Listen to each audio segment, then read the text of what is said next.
Hey friends, Patrick Burke here. It is very early June. I think it's June 3rd. So we've just come out of May, which has been a completely change. You know when it's a hot summer day and then a thunderstorm rolls in, or vice versa, and all of a sudden you sort of look around and say, wow, what was that?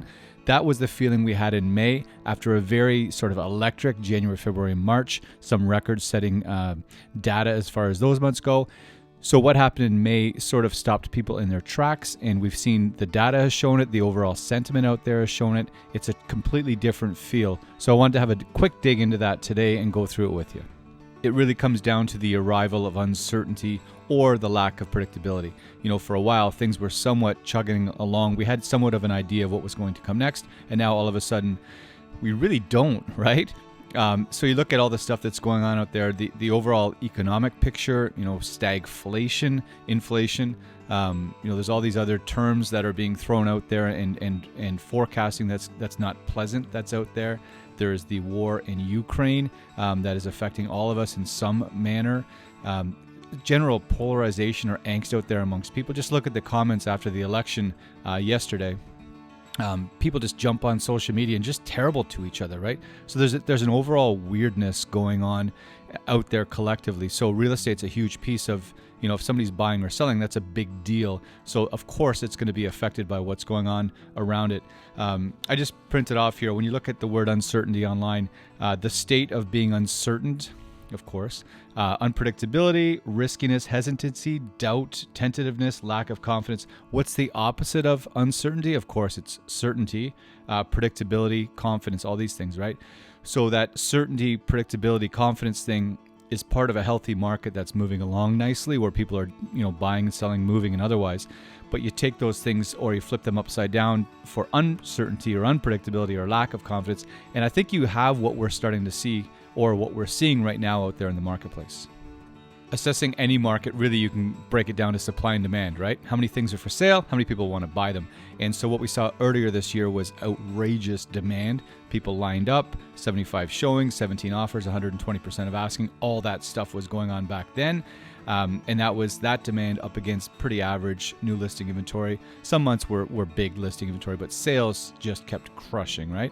So now we see that flip on its head, where we have demand is pulled back, that hesitancy, uncertainty thing is kicked in. Meanwhile, we have the typical rush of new listing inventory, spring market stuff, right? More people put their houses up for sale in the spring.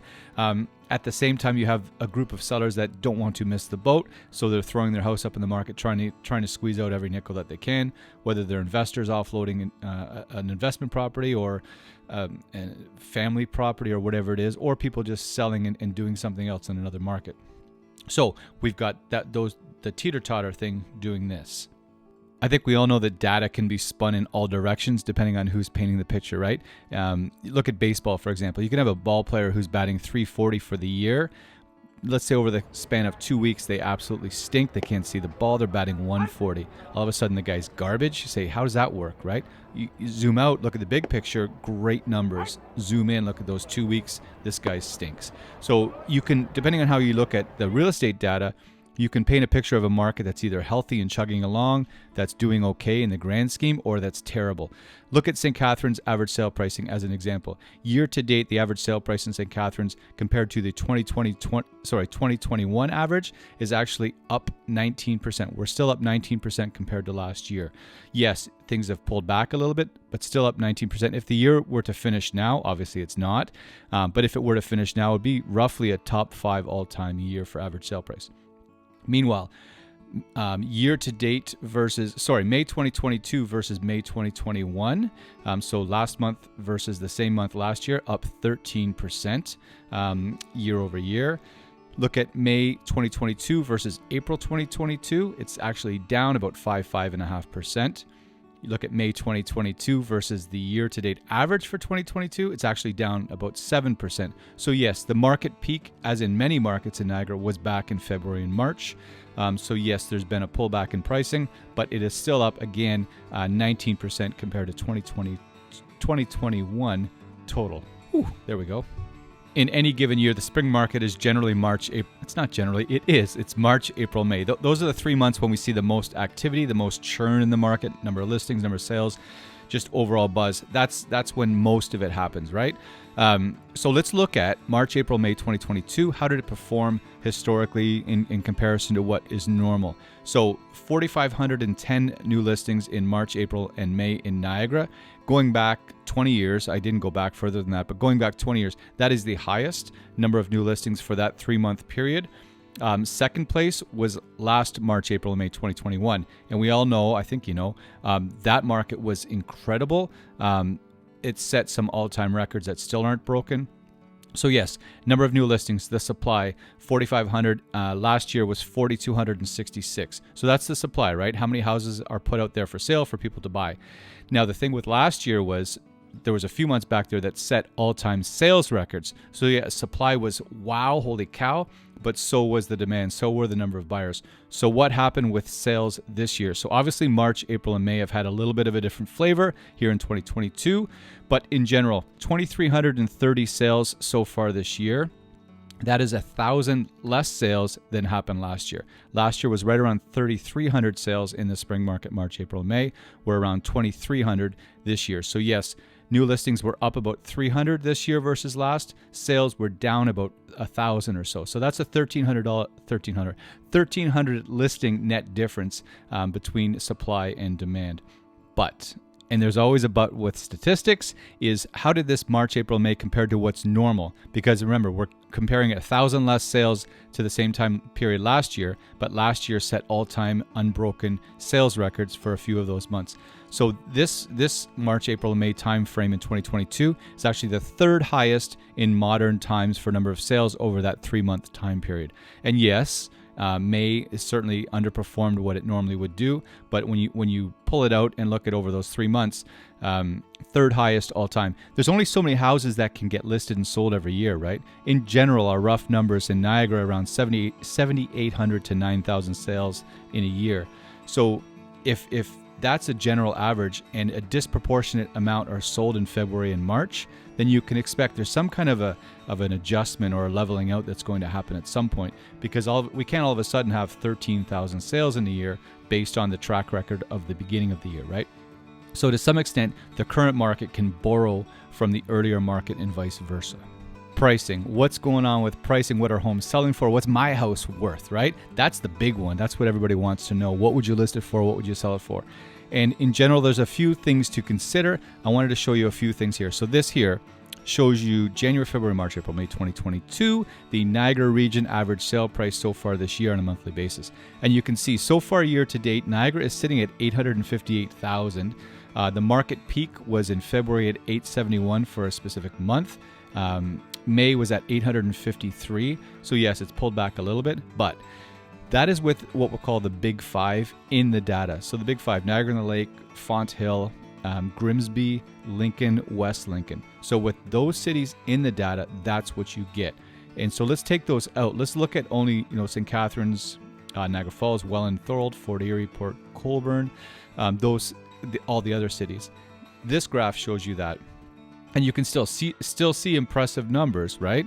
There's some big numbers in there, but they're different numbers, because in general, while the Big Five, again, Fonthill, Niagara-on-the-Lake, Grimsby, Lincoln, West Lincoln, they all had their market peak in May. They all had their highest sale prices so far this year, just happened last month, which is counterintuitive, right? Because the other markets behave differently. All the other markets, the St. Catharines, Thorold, all those ones I mentioned, they all had their market peak back in February and March in general, and have all pulled back in some capacity to be where they're at today. So, year to date, St. Catharines is sitting around 770, Niagara-on-the-Lake in the low 8s.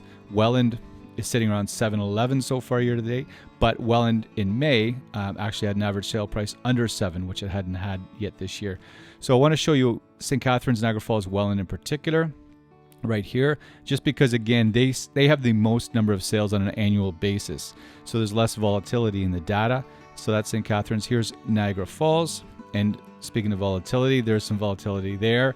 They had some weird data so far this year, but that gives you a picture of where things are at. And then here's Welland, and again, as I mentioned, they had a few January, February were up here, March and April were sort of tied right here, and then you see May tucking in just under 700,000 for the month.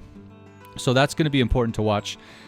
with those big 5 cities that just peaked in price in May in the data, things paints a different picture, right, than with the other cities out.